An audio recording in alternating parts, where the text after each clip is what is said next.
Level 1. The Drill Helper. You step off the transport bus at the training academy in the heavy, humid air of a concrete demolition yard. You are 22 years old.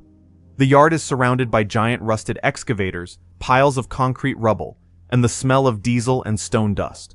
The instructors watching you are retired master blasters, men who look at you with a quiet, hard intensity. They know that only a fraction of you will survive training.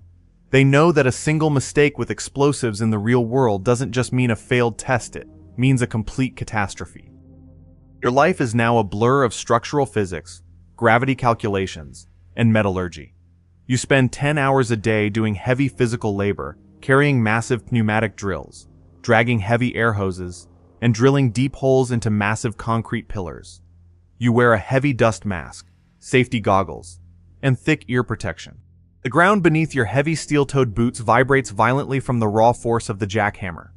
You spend nights under a dim lamp, memorizing structural blueprints and learning how concrete columns fail under stress. You are constantly sweaty, dirty, and covered in gray concrete dust. You are exhausted, your back aches, and you think about packing your bags every Sunday night. But you don't. You want the license. You want to prove you can handle the raw force of destruction before they let you touch the explosives. Level 2. The Shot Fire. 4 years have passed, and you are now 26. You survived the dusty drilling pits and joined an active commercial demolition crew. You make $65,000 a year with hazard pay. But the reality of handling explosives is nothing like the classroom. There is no instructor to bail you out. Your workspace is the active demolition site of an old, abandoned factory.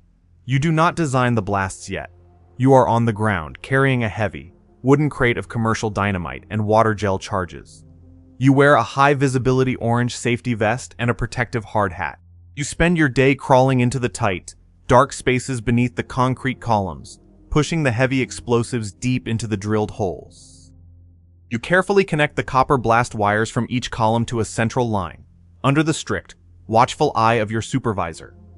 Every connection must be perfect. You carry a digital circuit tester on your belt to check for continuity. If the screen shows a bad connection, you have to crawl back into the dark to find the loose wire. If you slip, or if static electricity triggers a spark, you don't go home. You do the work, double-check every connection, and survive the shift. Level 3. The Blasting Engineer. You are 33 years old. You have spent years on the ground loading charges, and you have finally earned your license as a blasting engineer. You make $95,000 a year. You are now the brains behind the destruction.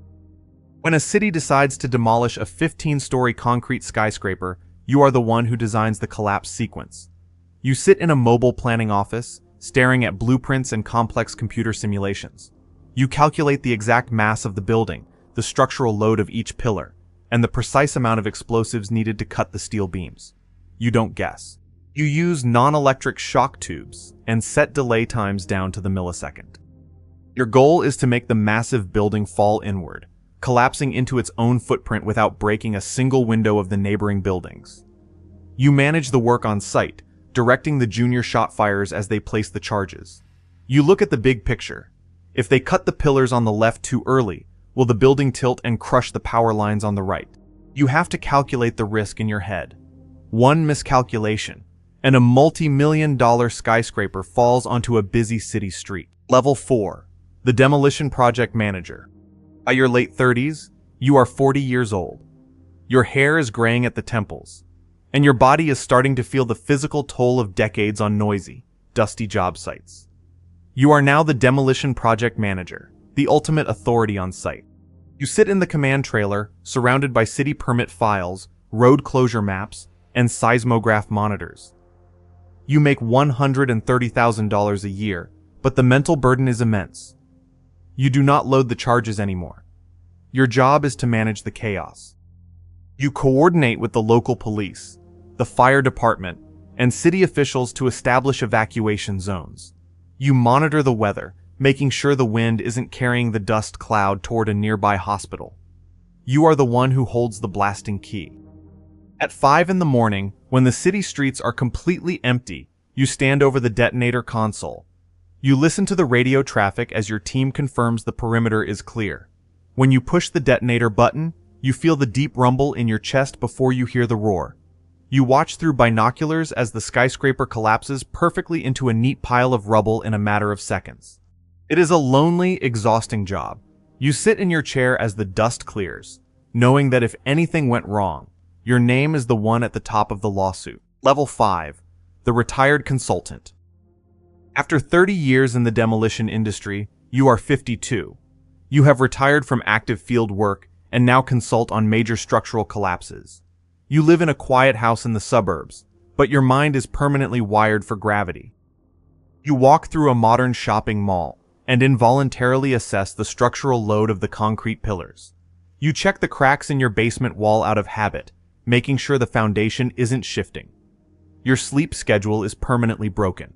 You still wake up at 3 in the morning, your heart racing, expecting to hear the blasting siren ring, expecting to hear a voice on the radio telling you that a building has failed to collapse. You look at a wooden shadow box on your study wall. Inside is your old scratched safety helmet, covered in concrete dust, sitting next to your brass blasting key and old copper wire cutters. Somewhere right now, a 22-year-old kid is stepping off a bus at the training academy at 3 in the morning. He's nervous, his bag is packed, and his mind is filled with excitement. He thinks he's just starting a high-paying job. He has no idea about the heavy jackhammers, the deafening sirens, the terrifying rumble of falling concrete, or the weight of gravity he will carry for the rest of his life. But he'll learn. They always do. The countdown ticks, the dust clears, and the cycle continues.